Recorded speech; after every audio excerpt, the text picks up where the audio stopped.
This is really going to trigger him. You're going to see a... Now I'm turned opposite. The garbage truck... No, the garbage truck went around the corner, so I turned here.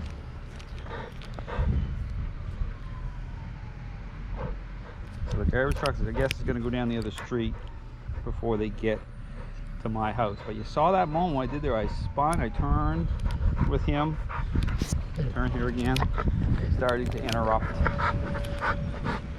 his thinking. Go back to where I was at.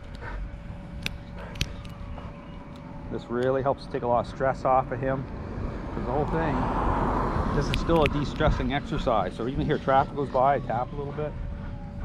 He's still at my left side, tapping, applying, you know, kinetic method. And that means that I'm just tightening at the right times, and then I release a little bit. So understand, as you do this, it's knowing, it's getting dialed into a dog's state of mind. It's knowing just when to apply pressure and take off that pressure. So right here, because right here, watch this, I'll apply a little pressure, he's air scenting. So even in the air scenting moments, if I notice that he's air scenting like that, I can still tap a little bit, because what I'm communicating with him is, hey, whatever, don't even seek out. Whatever's out there, I own it. Because he's doing that because he already has control issues. You understand, his mind wants to move towards other things, not in a healthy way. So, you know, fading in, I'm becoming the pivot point by asserting influence over all these key moments that he's engaging in. So this is why I say at first, you have to be a lot more active with the method. Okay, for it could be 2-3 weeks. You know, eventually it'll start to, you know, diminish as you fade in more and more. You see, but the thing is, you'll get information, and this is one of the things about getting information. Even here, for example, is how resistant is he, or how engaged is he to expressing control. As a counter to this is the method, right? So, but the agreeableness part will give you context. So, because the more agreeable he becomes, the more you know. Because I'm doing the same thing all the time. There's that choking craziness again. And then he wants to, lean in and touch me. See, that's how to think about comfort, right? They say, well, you know, Dale's interrupting a whole bunch of my craziness here. But I'm doing it in such a way that this isn't meant to be over the top.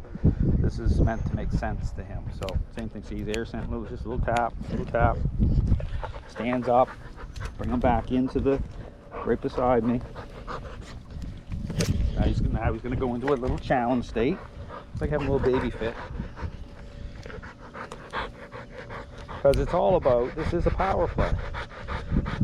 So we'll stop here in a minute. This is a really good kind of starting point, you know. The garbage truck came close enough for today. Just nudging. Even as I'm sitting here talking, just nudging, we're just hanging out. So we're gonna move back into the training environment. But I'll say Oliver's doing good. This is the first kind of exposure to more of a distracting environment. But you can see right from the beginning how that garbage truck really triggered him, even how it interrupted his, you know, caused a little chaos with his bathroom. I'm part of it. So that's what happens, you know. But as he starts to let it go and starts to become more and more of a follower, those things won't bother him. That's the point. So he's doing really well.